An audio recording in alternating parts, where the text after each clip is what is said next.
One of the great things about India is this tremendous interest in education. People talk about it all the time.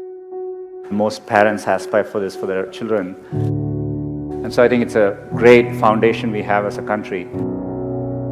In my experience growing up here, I think there's a lot of emphasis on spending time on the books and learning things academically. I think there's a lot of pressure to follow set lanes throughout your career. You're in high school, you're thinking about college. A lot of times when I was younger, people would say, this person didn't get into this college or something, and that's the end of the road. I mean, life is so different from that. I get surprised people start preparing for IIT in their 8th grades. That's a bit shocking to me. I get very surprised people come to IITs and immediately they are thinking about IIMs and so on. The US, for example, most students don't choose their majors till their final year. So people explore different things and find what they're really passionate about. The way I dealt with these things was try and feel what I really enjoy doing and pursue that. I would do what feels something like you like spending time on. I would use that as a yardstick and not feel the pressure to do what others are telling you to do. I've always wanted to work on computing, build computing products. The thing which still keeps me going is the desire to build products which will be used by billions of users and makes a difference for them. That's what I've been focused on. It doesn't need to be even in engineering. There are many, many different ways, and you will see this later in life. People do well from all walks of life. I think education needs to evolve and change just like with everything else. Getting into an elite institution doesn't guarantee success. It matters a lot, but it doesn't guarantee success.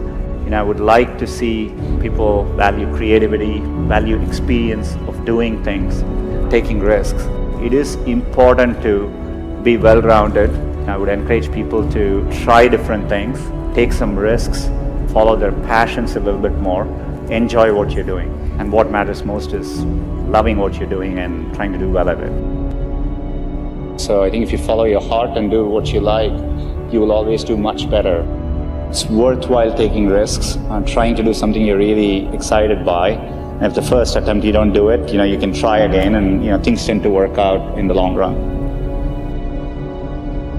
If you work on really difficult things, you're better off because you have no competition. Others aren't working on that difficult a problem. Even if you fail, you end up doing something great in the process. You want to aim high enough that you fail a few times. I think that's the natural part of the process. Setbacks actually don't matter. In Silicon Valley, part of the reason so many people start up a company is starting up a company and even having failed, you can wear it like a badge of honor. And I think that's important. Culturally, risk is rewarded. So I think it's important to keep your hopes, keep your dreams, and try to follow them. Most of how life plays out is up to you, not up to what happens outside of you. And I think it's important to keep that in mind and take the long-term view. Some point in your life, you have to work with people where you feel a bit insecure, because that means you're working with people who are better than you and who are pushing you. If you actually feel very secure in what you do, it means you're doing something comfortable and you're not pushing yourself. There are many, many times I've felt working with people in a group, am I doing enough? These people seem much better than me, and I think it's an inherent part of learning. And as a leader, I think it's really important to build organizations where people actually want to work together and trusting them to doing the right thing. And as a leader, it's less about trying to be successful and more about to make those people successful.